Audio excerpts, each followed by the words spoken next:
ਕਿਸੇ ਦੇ ਕਹਿਣੇ ਸੇ ਨਹੀਂ, ਕਿਸੇ ਦੇ ਹੱਥ 'ਚ ਜਿਵੇਂ ਬੱਚਿਆਂ ਨੇ ਖਿਡੌਣੇ ਨੂੰ ਦਿੱਤੀ ਚਾਬੀ ਤੇ ਉਹ ਇੱਥੇ ਨਿਰਤ ਕਰਨ ਲੱਗ ਗਿਆ, ਜਦੋਂ ਚਾਬੀ ਲੈ ਕੇ ਖੜ ਗਿਆ। ਇਹ ਜਿਹਦੇ ਪ੍ਰਤੇਕ ਦੇ ਹਿਰਦੇ 'ਚ ਅੱਗੋਂ ਵਿਗਿਆਨ ਉੱਠ ਰਿਹਾ, ਮੈਂ ਹਾਂ ਹਾਂ, ਇਹ ਕੌਣ ਕਰ ਰਿਹਾ? ਜਿਹਨੂੰ ਵਿਗਿਆਨ ਹੋ ਰਿਹਾ ਉਹ ਕੌਣ ਹੈ? ਜਿਹਦੀ ਸਤਾ ਨਾਲ ਹੋ ਰਿਹਾ ਉਹ ਕੌਣ ਹੈ? ਤਾਂ ਫਿਰ ਇਹ ਕਹਿਣਾ ਪਊ ਵੀ ਮੈਂ ਤਾਂ ਜਾਣਾ ਜੀ ਤਲਾਅ ਦਾ ਗੇੜਾ ਕੱਢ ਕੇ ਆ ਜਾਣਾ, ਕਿ ਮੈਂ ਕਿਹਾ ਕਿਤੇ ਗੇੜਾ ਕੱਢਣ ਨਾਲ ਹੀ ਪਤਾ ਲੱਗ ਜੇ। 100 ਗੇੜੇ ਤਲਾਅ ਦੇ ਕੱਢੇ ਹੀ ਪਤਾ ਨਹੀਂ ਲੱਗਣਾ, ਪਤਾ ਲਾਏ ਤੋਂ ਲੱਗਣਾ। ਤਾਂ ਤੇ ਮੁਕਤ ਗੁਰੂਆਂ ਨੇ ਕਿਹਾ, ਤਾਂ ਮੁਕਤ ਹੈ ਨਹੀਂ। ਤੇ ਲੋਕਾਂ ਨੇ ਇੱਥੇ ਬਣਾਤੀ ਵੀ ਮਾੜੇ ਜੇ ਨਾਲ ਆਖਣਗੇ ਇਹ ਤਾਂ ਜੀ ਬਾਣੀ ਦੀ ਬੇਅਦਬੀ ਕਰਦਾ ਹੈ। ਇਹ ਬਾਣੀ ਦੀ ਜਿਹੜਾ ਪ੍ਰਸ਼ੰਸਾ ਕੀ ਹੈ, ਇਹ ਪ੍ਰਸ਼ੰਸਾ ਹੈ ਉਹਨਾਂ ਦੇ ਵਿਗਿਆਨ ਨੂੰ ਅੱਗੇ ਤੋਰਨਾ। ਐਦੋਂ ਵੱਡੀ ਪ੍ਰਸ਼ੰਸਾ ਕਿਹੜੀ ਹੈ ਬਾਣੀ ਦੀ? ਬਾਣੀ ਦੇ ਕਹੇ ਹੋਏ ਵਿਗਿਆਨ ਨੂੰ ਅੱਗੇ ਤੋਰਨਾ ਸੀ। ਤਾਂ ਇਹ ਬਾਣੀ ਨੇ ਵਿੱਚ ਕਿਹਾ ਕਿ ਦੈਵੀ ਗੁਣ ਪੈਦਾ ਕਰੋ, ਆਸਰੀ ਗੁਣ ਪ੍ਰਕਿਰਤੀ ਦੇ। ਇਹ ਸਰੀਰ ਦੇ ਬਣਨ ਦੇ ਨਾਲ ਇਹਦੇ 'ਚ ਦੋ ਚੀਜ਼ਾਂ ਲੱਗੀਆਂ, ਉਹਨੂੰ ਪਰਾਗ ਭਾਵ ਤੇ ਪ੍ਰਤੰਸਾ ਭਾਵ ਕਿਹਾ। ਕਦੇ ਕਿਸੇ ਭਾਈ ਜੀ ਨੇ ਦੱਸਿਆ, ਇਹ ਕਿਤੇ ਸਤਸੰਗ ਤੇ ਸੁਣੋ, ਕਿਤੇ ਤੋਂ ਸੁਣਿਆ ਹੋਵੇ ਵੀ ਇਹਦੇ 'ਚ ਪਰਾਗ ਭਾਵ ਤੇ ਪ੍ਰਤੰਸਾ ਭਾਵ ਹੈ। ਕਿ ਪਰਾਗ ਭਾਵ ਹੈ ਜਿਹੜਾ ਇਹਨੂੰ ਬਣੇ ਬਿਨਾਂ ਨਹੀਂ ਰਹਿਣ ਦੇਗਾ। ਸਰੀਰ ਬਣਦਾ ਜਾਂਦਾ ਹੈ, ਘਾਹ ਬਣਦਾ ਜਾਂਦਾ, ਵੱਧਦਾ ਜਾਂਦਾ, ਬੂਟਾ ਏਡਾ ਕੁ ਹੋਇਆ ਬਣਦਾ ਜਾਂਦਾ, ਵੱਧਦਾ ਜਾਂਦਾ, ਤੇ ਪ੍ਰਤੰਸਾ ਭਾਵ ਇਹਨੂੰ ਰਹਿ ਨਹੀਂ ਦੇਗਾ, ਇੱਕ ਦਿਨ ਨਸ਼ਟ ਹੋ ਜਾਏਗਾ। ਇਹ ਪਰਾਗ ਭਾਵ ਤੇ ਇਹਨੂੰ ਪ੍ਰਤੰਸਾ ਭਾਵ ਦਾ ਦਾਨ ਕਰੋ। ਇਹਦੀ ਖੋਜ ਕਰੋ। ਇਹਦੇ ਨਾਲ 6 ਔਗਣ ਹੈ, ਉਹ ਪ੍ਰਕਿਰਤੀ ਦੇ ਹੈ। ਉਹ ਔਗਣ ਕਿਵੇਂ ਹੈ? ਜਿਵੇਂ ਅਸੀਂ ਪੰਜਾਬ ਖਿੱਤੇ 'ਚ ਰਹਿੰਦੇ ਹਾਂ ਤੇ ਪੰਜਾਬ ਖਿੱਤੇ ਦੇ ਵਿੱਚ ਕੁਝ ਦਫ਼ਤਰ ਪੰਜਾਬ ਸਰਕਾਰ ਦੇ ਹੈ ਤੇ ਕੁਝ ਦਫ਼ਤਰ ਭਾਰਤ ਸਰਕਾਰ ਦੇ ਹੈ। ਇਸ ਸਰੀਰ ਦੇ ਵਿੱਚ ਵੀ ਕੁਝ ਮਨੁੱਖ ਦੇ ਅਧਿਕਾਰਾਂ ਦੀਆਂ ਚੀਜ਼ਾਂ ਤੇ ਕੁਝ ਈਸ਼ਵਰ ਦੇ ਅਧਿਕਾਰਾਂ ਦੀਆਂ ਚੀਜ਼ਾਂ। ਇਹ ਈਸ਼ਵਰ ਦੇ ਅਧਿਕਾਰਾਂ ਦੀਆਂ ਚੀਜ਼ਾਂ ਇਹਦੇ ਵੱਸ ਦੀ ਗੱਲ ਨਹੀਂ। ਕਿ ਜਨਮ ਲੈਣਾ ਇਹ ਈਸ਼ਵਰ ਦੇ ਅਧਿਕਾਰ ਦੀ ਬਾਤ ਹੈ,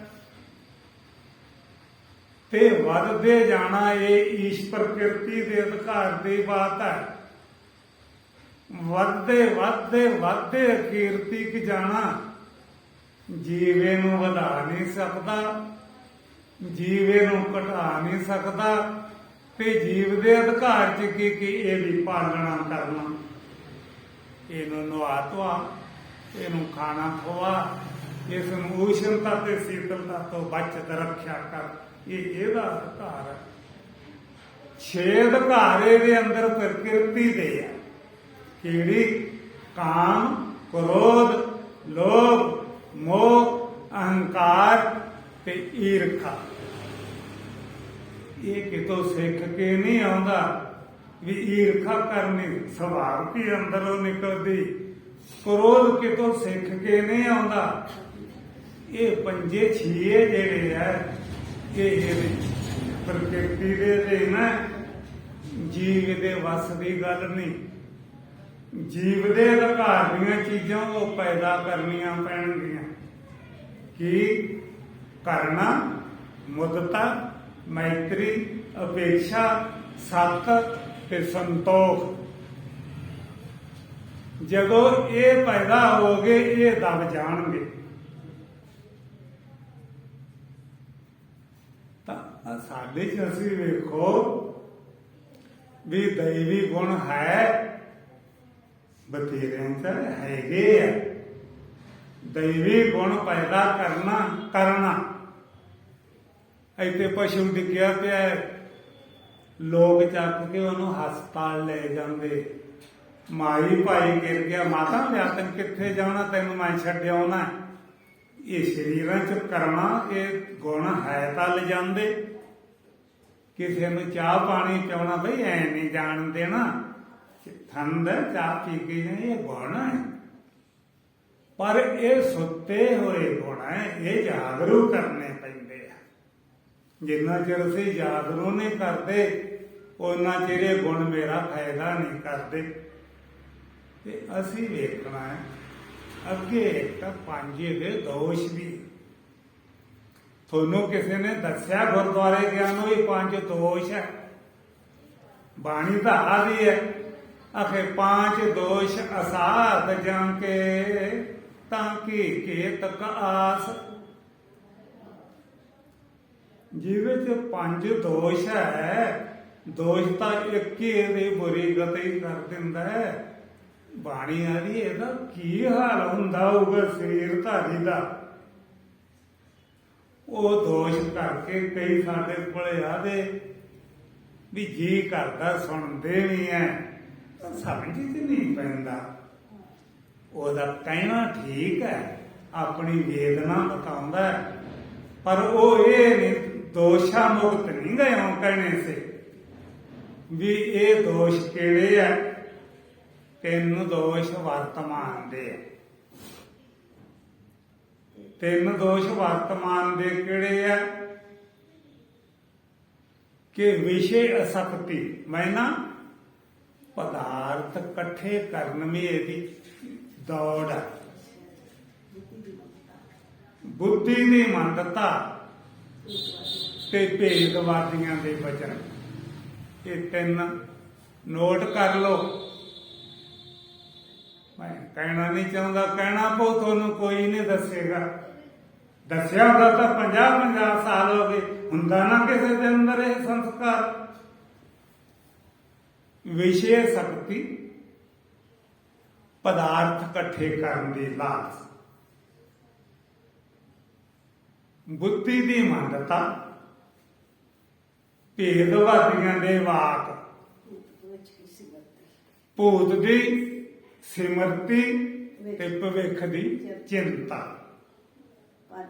ਇਹ 5 ਦੋਸ਼ ਜਿਹਦੇ ਚ ਹੈ, ਉਹ ਗੁਰੂ ਗ੍ਰੰਥ ਪੜ੍ਹ ਲੇ, ਕੀਰਤਨ ਸੁਣ ਲੇ, ਗੀਤਾ ਪੜ੍ਹ ਲੇ, ਭਾਗਵਤ ਪੜ੍ਹ ਲੇ, ਮਾਲਾ ਫੇਰ ਲੇ, ਕੁਛ ਕਰ ਲੇ, ਉਹਦੇ ਪੱਲੇ ਕੱਖ ਨਹੀਂ ਪਏਗਾ। ਕਿਉਂ? ਦੋਸ਼ ਹੈ। ਦੋਸ਼ ਤਾਂ ਤੁਹਾਡਾ ਡੋਲੂ ਨਾ ਮਾਂਜਿਆ ਹੋਵੇ, ਕਿਤੇ ਰਾਤ ਦਾ ਐਵੇਂ ਰਵੇ ਜਿੱਦਾਂ ਦੁੱਧ ਪਾਵੋ ਦੋਸ਼ ਦੇ ਤਾਂ ਉਹ ਫਟ ਜਾਂਦਾ। ਯਾਰ ਕੀ ਗੱਲ ਹੋ ਗਈ, ਦੁੱਧ ਫਟ ਗਿਆ। ਦੋਸ਼ ਡੱਬੇ 'ਚ ਕੀ ਦੋਸ਼ ਹੈ? ਹਾਂ, ਉਹ ਰਾਤ ਧੋ ਕੇ ਹੀ ਰੱਖਤਾ, ਇਹ ਮਾਂਜਿਆ ਨਹੀਂ। ਵੇਖ, ਇੱਕ ਦੋਸ਼ ਨੇ ਉਹ ਡੱਬੇ ਵਾਲਾ ਦੁੱਧ ਫਟ ਗਿਆ, ਕਿਉਂਕਿ ਦੋਸ਼ ਹੈ। ਤੇ ਜਿਹਦੀ ਬੁੱਧੀ 'ਚ 5 ਦੋਸ਼ ਬੈਠੇ ਐ, ਉਹ ਭੁਲੇਖਾ ਕੱਢ ਦਿਓ ਵੀ ਮੈਂ ਮੁਕਤ ਹੋ ਜੂ। ਤਾਂ ਸਾਡੇ ਤਾਂ ਸਿੱਖ ਭਾਈਚਾਰਾ, ਕਿਉਂਕਿ ਮੈਂ ਬਸ ਸਿੱਖ ਭਾਈ ਦੇ ਵਿੱਚ ਜੰਮਿਆ, ਸਿੱਖ ਭਾਈ ਆ, ਸਿੱਖਾਂ ਤੇ ਜਨਮ ਹੈ, ਮਾਂ ਬਾਪ ਪਿਓ ਦਾਦੇ ਸਾਰੇ ਗੁਰਸਿੱਖ ਹੈ। ਪਰ ਮੈਂ ਇਹਨਾਂ ਚੋਂ ਕੁਛ ਖੋਜ ਲਿਆ,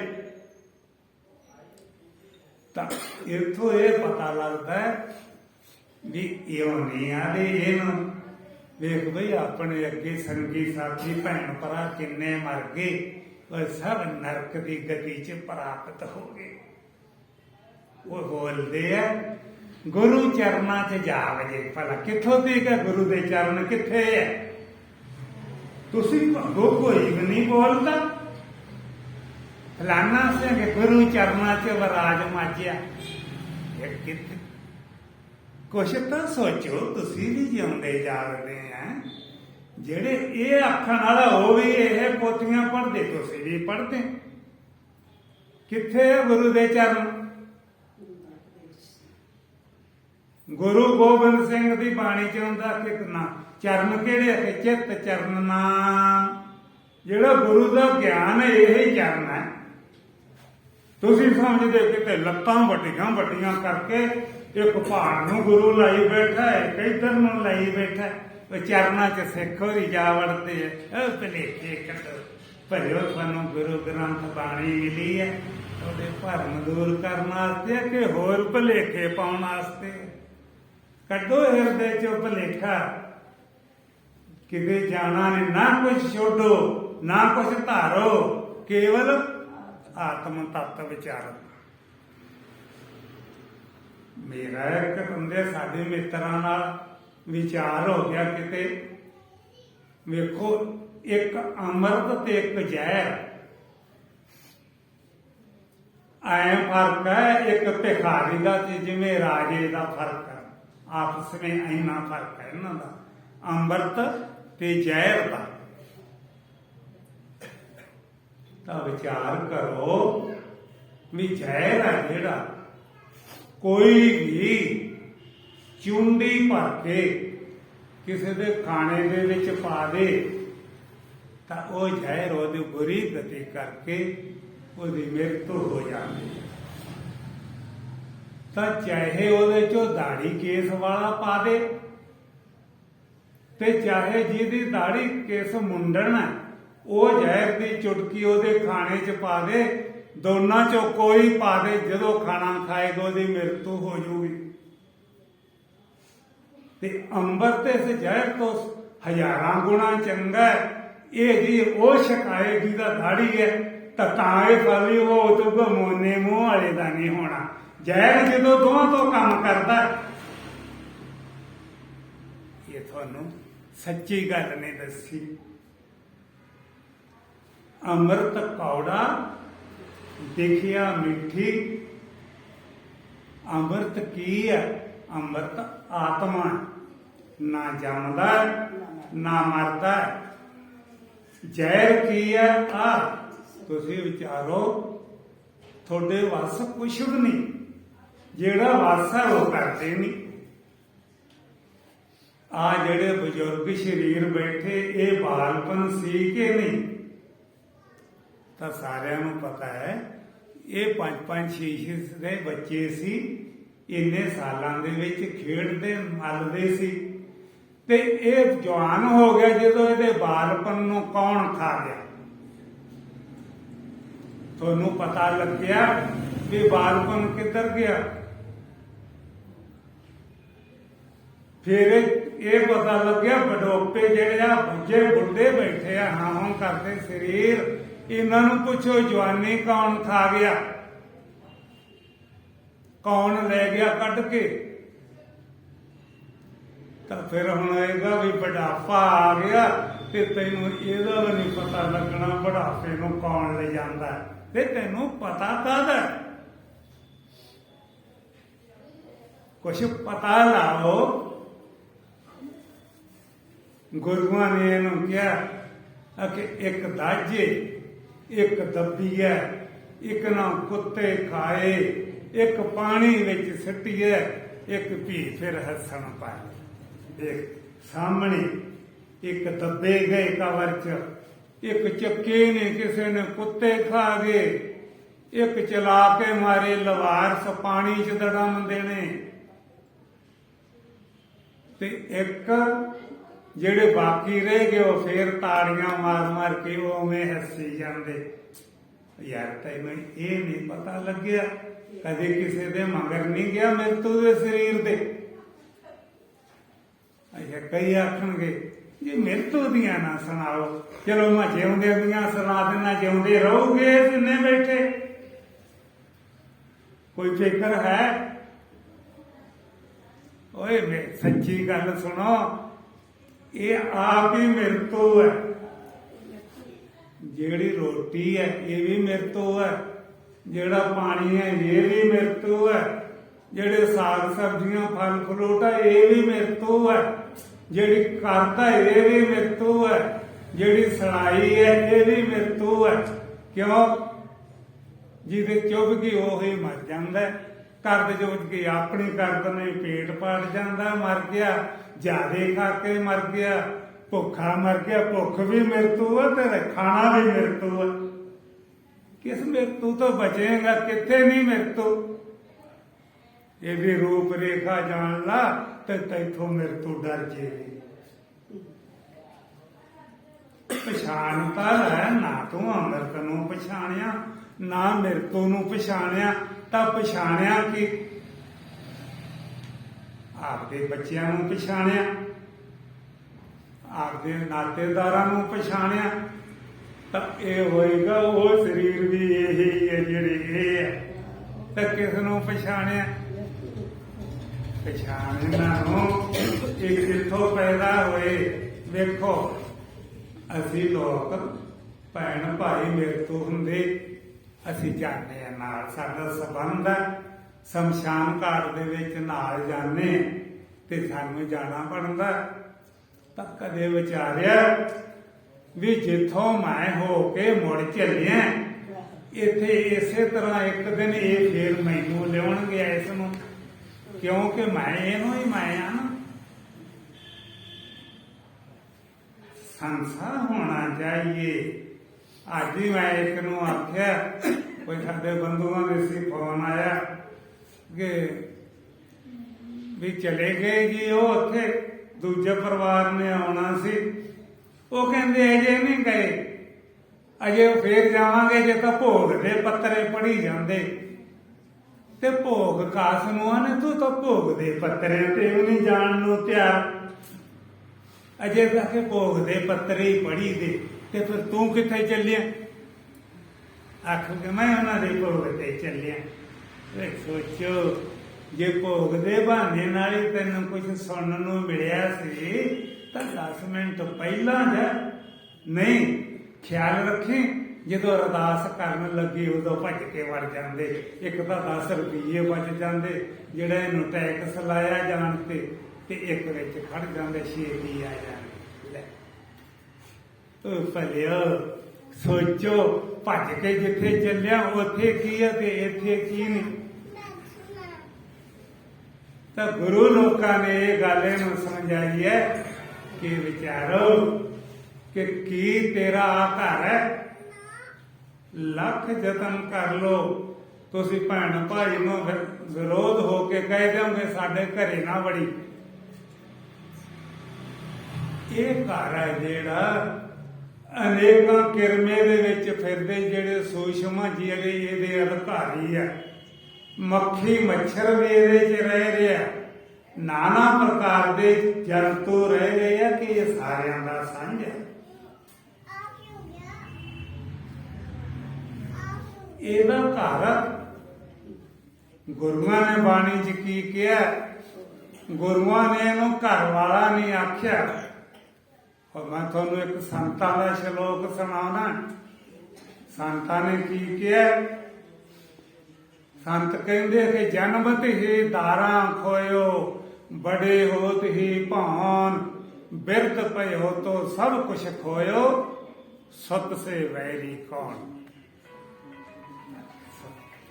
ਇਹ ਵਰਤੀ ਜਾਂਦਾ ਹੈ, ਵਰਤਦਾ ਇਸੇ ਹਾਲਤ 'ਚ ਸੁਣਨ ਨੂੰ ਤਿਆਰ ਨਹੀਂ। ਇਉਂ ਨਾ ਆ ਕਿ ਪਤ ਪਤਨੀ ਰਹਿ ਰਹੇ, ਆਦਮੀ ਨੇ ਕੰਮ ਤੇ ਜਾਣਾ ਤਾਂ ਉਹ ਕੀ ਕਹਿੰਦੀ ਹੈ ਕਿ ਤੁਸੀਂ ਨਹਾ ਲਓ, ਦਵਾ ਦਵ ਤਿਆਰ ਹੋ ਜਾਓ ਤੇ ਮੈਂ ਤੁਹਾਡੇ ਕੱਪੜੇ ਕੱਢ ਕੇ ਰੱਖਦੀ ਆ ਤੇ ਤੁਹਾਡੇ ਲਈ ਕੱਪ ਚਾਹ ਦਾ ਬਣਾ ਦਿੰਦੀ ਆ।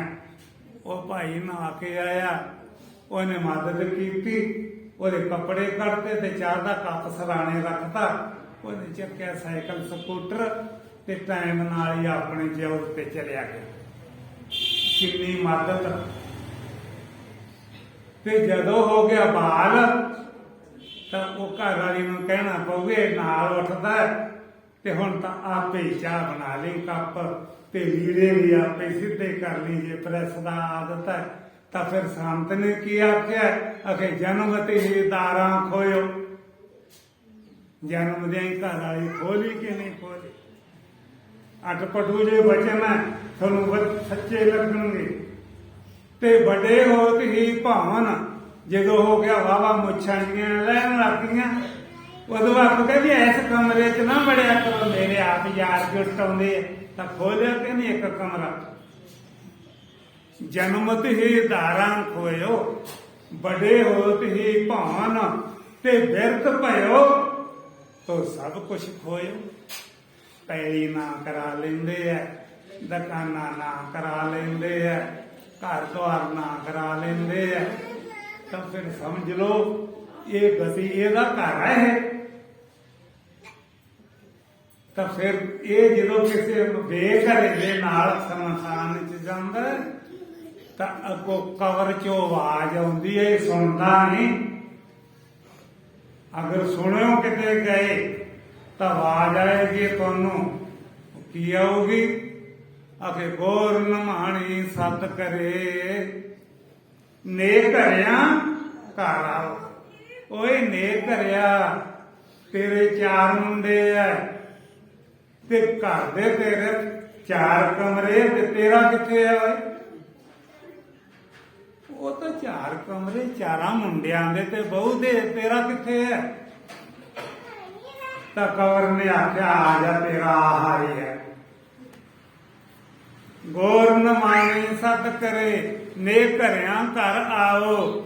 ਉਹ ਸਰ ਪਰ ਇੱਥੇ ਆਉਣਾ, ਮਰਨੋਂ ਨਾ ਡਰਿਆਓ, ਇੱਥੇ ਆਉਣਾ ਪੈਣਾ ਤੈਨੂੰ। ਫੇਰ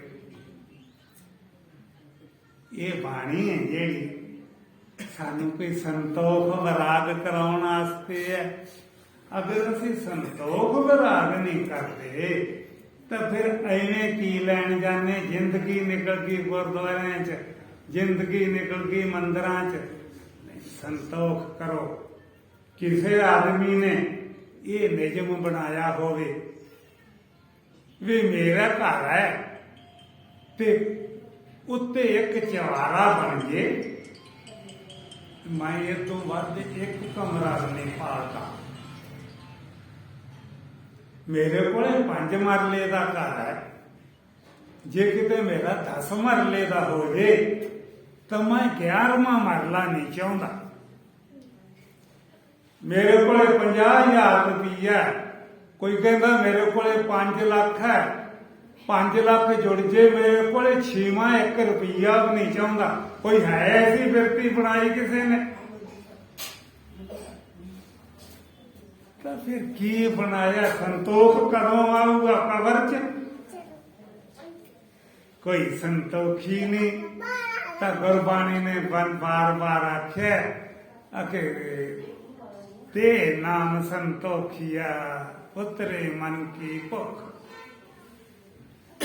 ਤੇਰੇ ਮਨ ਦੀ ਭੁੱਖ ਨਹੀਂ ਨਿਕਲਦੀ। ਗੁਰੂਆਂ ਨੇ ਕਿੰਨਾ ਟੋਕਿਆ ਤੈਨੂੰ, ਕਿਹੜੀ ਬਾਣੀ ਪੜਦਾ?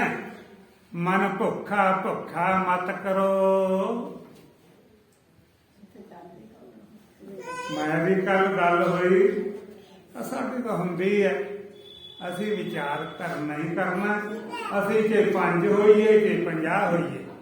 ਸਾਨੂੰ 55 ਸਾਲ ਹੋ ਗਏ ਵੇਦਾਂਤ ਗੁਰਬਾਣੀ ਵਿਚਾਰ ਕਰਦਿਆਂ ਨੂੰ।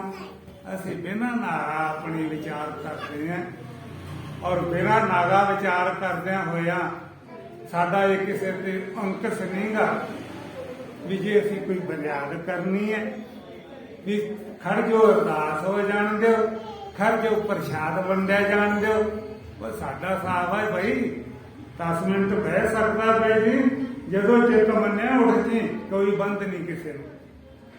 ਇਹ ਆਪਣੀ ਕਾਂਸ਼ਾ ਵੇਖਣੀ ਹੈ। ਇਸ ਵਾਸਤੇ ਅਸੀਂ ਵੇਖੋ ਬਾਣੀ ਨੇ ਕਿਹਾ ਮਨ ਭੁੱਖਾ ਭੁੱਖਾ ਮਤ ਕਰੇ, ਮਤ ਤੂੰ ਕਰੇ ਪੁਕਾਰ।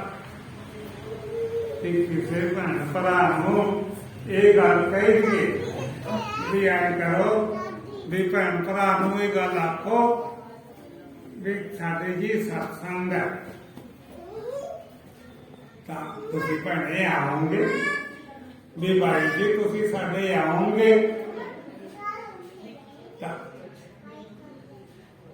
ਵੇਖਾਂਗੇ। ਉਹ ਐ ਨਹੀਂ ਕਹੇਗਾ ਯਾਰ ਇਦੋਂ ਚੰਗਾ ਕਿ ਮੈਂ ਆऊं, ਉਹ ਆਪਾਂ ਵੇਖਾਂਗੇ। ਅੱਛਾ ਚਲੋ ਵੇਖ ਲਈ ਭਾਈ। ਤੇ ਕਿਸੇ ਨੂੰ ਵੀ ਦੂਜੀ ਵਾਰ ਇਹ ਰਹਿ ਜਾਂਦਾ ਵੀ ਜਦੋਂ ਲੋਕ ਦੂਜਾ ਇਹ ਕੰਮ ਹੈ, ਅੱਛਾ ਅੱਡੀ ਤੋਂ ਕਣਕ ਮਿਲਦੀ ਹੈ ਇੱਕ ਨੂੰ ਖਨੀ 2 ਕਿਲੋ, ਤੇ 10 ਵਾਰੀ ਆ ਗਈ ਕਣਕ ਜੀ? ਅਜੇ ਤਾਂ ਆਈ ਨਹੀਂ। ਅੱਛਾ, ਕਿੱਦਾਂ ਆਊਗੀ? ਉਹ 2 ਕਿਲੋ ਬੰਦੇ ਨੂੰ ਕਣਕ ਦਿੰਦੇ ਤੇ ਉਹਦੇ ਵਾਰੀ 10 ਫੋਨ ਕਰਦਾ ਤੇ ਸਤਸੰਗ ਵਾਰੀ ਸਤਸੰਗ ਵਾਲਾ 20 ਵਾਰੀ ਆਓ ਇਹ ਜੋ ਭੈਣ ਜੀ ਆਉਂਗੇ, ਭੈਣ ਜੀ ਆਉਂਗੇ। ਇਹ ਯਾਰ ਇੰਨਾ ਸੱਤ ਦਾ ਤੁਹਾਨੂੰ ਚਾਹ? ਸਤਸੰਗ ਬਾਰੇ ਮਿੰਤਾਂ ਕਰ ਸਕਦੇ ਤੇ ਡੀਪੂ ਦੀ 2 ਕਿਲੋ ਕਣਕ ਬਾਰੇ ਆਪ ਫੋਨ ਕਰਦਾ ਵੀ ਆ ਗਈ ਜੀ। ਇਹੋ ਹੀ ਖਿੱਚ ਹੈ, ਇਹੋ ਹੀ ਜਿਗਿਆਸਾ, ਇੰਨਾ ਕਰਕੇ ਮਨੁੱਖ ਡਾਊਨ ਕਰਦਾ ਫਿਰਦਾ। ਕਿਸੇ ਦੇ ਪੱਲੇ ਕੁਛ ਨਹੀਂ, ਕਿ ਕਿਸੇ ਦੇ ਗਾਤਰਾ ਪਾਇਆ ਕਿ ਨਹੀਂ ਪਾਇਆ। ਸੰਤੋਖ ਹੈ ਜਿਹੜਾ ਉਹਨੂੰ ਪੈਦਾ ਕਰੋ ਕਿ ਮੈਨੂੰ ਸੰਤੋਖ ਹੋਵੇ। ਸੰਤੋਖ ਜ਼ਰੂਰੀ ਹੈ ਤੇ ਜੇ ਸੰਤੋਖ ਨਹੀਂ ਤਾਂ ਫਿਰ ਸਮਝ ਲਓ ਵੀ ਸਾਡਾ ਕਹਿਣਾ ਅਸਤ ਵਿਅਸਤ ਹੈ। ਅਸੀਂ ਇਸ ਚੀਜ਼ ਨੂੰ ਵੇਖੋ, ਮੈਂ ਕਈ ਗੱਲਾਂ ਬਾਤਾਂ ਦੱਸਣੀਆਂ ਸੀ, ਉਹ ਫਿਰ ਦੂਜੇ ਪਾਸੇ ਹੋ ਜਾਂਦਾ, ਉਹਦੀ ਸਰ ਜਾਂਦੀਆਂ। ਤਾਂ ਅਸੀਂ ਇਸ ਗੱਲ ਨੂੰ ਲਓ ਵੀ ਈਸ਼ਵਰ ਜਾਗਦਾ ਕਿ ਸੁੱਤਾ ਇਸ ਵੇਲੇ ਤੁਸੀਂ। ਅੱਛਾ, ਹੁਣ ਤੁਸੀਂ ਬੈਠੇ ਆ ਭੈਣ ਭਰਾ, ਮਾਈ ਭਾਈ ਕਿੰਨੇ ਸਾਰੇ ਬੈਠੇ ਜਿੰਨੇ ਇੱਥੇ ਹਾਜ਼ਰ ਹਨ। ਪਰਮਾਤਮਾ ਤੁਹਾਡੇ ਕਿਹੜੇ ਪਾਸੇ ਹੈ? ਸੱਜੇ ਪਾਸੇ ਹੈ ਕਿ ਖੱਬੇ ਪਾਸੇ ਹੈ ਕਿ ਮੰਗਰਲੇ ਪਾਸੇ ਹੈ ਕਿ ਨੀਚੇ ਪਾਸੇ ਹੈ ਕਿ ਕਿਹੜੇ ਪਾਸੇ ਹੈ? ਹੁਣ ਤੁਸੀਂ ਸਤਸੰਗ ਜੇ ਸੁਣ ਰਹੇ ਆ, ਜਿਸ ਪਰਮਾਤਮਾ ਦਾ ਸਤਸੰਗ ਸੁਣ ਰਹੇ ਉਹ ਤੁਹਾਡੇ ਭਲਾ ਕਿਹੜੇ ਪਾਸੇ ਬੈਠਾ? ਤੇ ਫਿਰ ਕੀ ਪਤਾ ਹੈ? ਇੰਨਾ ਮਨੇ ਪਤਾ ਲਾਇਆ ਤਾਂ ਇਹ ਬੁੱਧੀ ਦਾ ਫਿਰ ਕੀ ਸਤਿਉਪਯੋਗ ਕੀਤਾ? ਕਾਦੇ ਲਈ ਵਰਤੀ? ਜਿਸ ਲਈ ਵਰਤਣੀ ਸੀ। ਇਹ ਪਤਾ ਲੱਗੂਗਾ ਵੀ ਸੱਚ ਤਾਂ ਇਹ ਹੈ ਕਿ ਮੈਨੂੰ ਇਹ ਨਹੀਂ ਪਤਾ ਕਿੱਧਰ ਹੈ ਕਿੱਧਰ ਨਹੀਂ। ਤਾਂ ਫਿਰ ਕਿਹਨੂੰ ਆਣਾ? ਸਤਿਨਾਮ ਵਾਹਿਗੁਰੂ, ਹਰਿਓ ਵਾਹਿਗੁਰੂ ਕਹਿਣਾ ਤਾਂ ਜ਼ਰੂਰ ਹੈ ਚੰਗਾ, ਪਰ ਆਦਾ ਕਿਹਨੂੰ ਆਣਾ? ਜਿਵੇਂ ਜੇ ਅਸੀਂ ਕਿਸੇ ਨੂੰ ਆਖੀਏ ਆਵੇ ਸਾਡਾ ਸੱਜਣ ਬੈਠਾ ਰੋਡ ਸਿਓ, ਤਾਂ ਕਿ ਰੋਡ ਸੋ ਮੈਂ ਨਾ ਭਜਨ ਸਿਓ ਨੂੰ ਕਿਹਾ, ਨਾ ਹਰੀ ਸਿਓ ਨੂੰ ਕਿਹਾ, ਇਹਨਾਂ ਨੂੰ ਕਿਹਾ ਰੋਡ ਸਿਓ। ਰਾਮਕਲੀ ਕਿੰਨੀਆਂ ਬੀਬੀਆਂ ਬੈਠੀਆਂ, ਜਦ ਮੈਂ ਰਾਮਕਲੀ ਦਾ ਨਾਮ ਲਿਆ ਤੁਹਾਨੂੰ ਕਿਸੇ ਨੂੰ ਨਹੀਂ ਕਿਹਾ, ਇਹਨਾਂ ਨੂੰ ਕਿਹਾ। ਤੇ ਜਦੋਂ ਤੁਸੀਂ ਸਤਿਨਾਮ ਵਾਹਿਗੁਰੂ ਆਨੇ ਉਦੋਂ ਕਿਹਨੂੰ ਆਨੇ ਭਲਾ? ਜਿਹਨੇ ਤੁਹਾਨੂੰ ਇਹ ਆਖਿਆ ਵੀ ਸਤਿਨਾਮ ਵਾਹਿਗੁਰੂ ਆਖਿਆ ਜੋ, ਉਹਨੂੰ ਇਉਂ ਤਾਂ ਦੱਸਦੇ ਵੀ ਉਹ ਕਿਹੋ ਜਿਹਾ, ਕਿਹਨੂੰ ਆਖ ਗਏ ਜੀ ਅਸੀਂ? ਉਹ ਆਖੋ ਨਾ ਆਖੋ ਤਾਂ ਫਿਰ ਇਹ ਹੋਏਗਾ। ਮੈਂ ਅੱਗੇ ਵੀ ਆਖਿਆ ਮੇਰੀਆਂ ਕਾਸ਼ਤਾਂ ਸੁਣ ਲਓ ਵਿਦਾਨ ਕੇਸਰੀ ਚੋਂ ਕੱਢ ਕੇ ਵੀ ਸਭ ਤੋਂ ਦਿਆਲੋ ਕਿਰਪਾਲੋ ਵਿਆਰਕ ਦਰੇਟੀ ਚ ਸਿੱਖਾ। ਜਿੰਨੇ ਜਨਤਾ ਦੇ ਦੇਸ਼ ਦੁਨੀਆ ਤੇ ਲੋਕ ਹੈ, ਦਿਆਲੋ ਕਿਰਪਾਲੋ ਸੇਵਾ ਕਰਨ ਦੇ ਵਿੱਚ ਸਿੱਖ ਅੱਗੇ ਹੈ ਤੇ ਵਿਦਿਆ ਚ ਸਭ ਤੋਂ ਪਿੱਛੇ ਹੈ।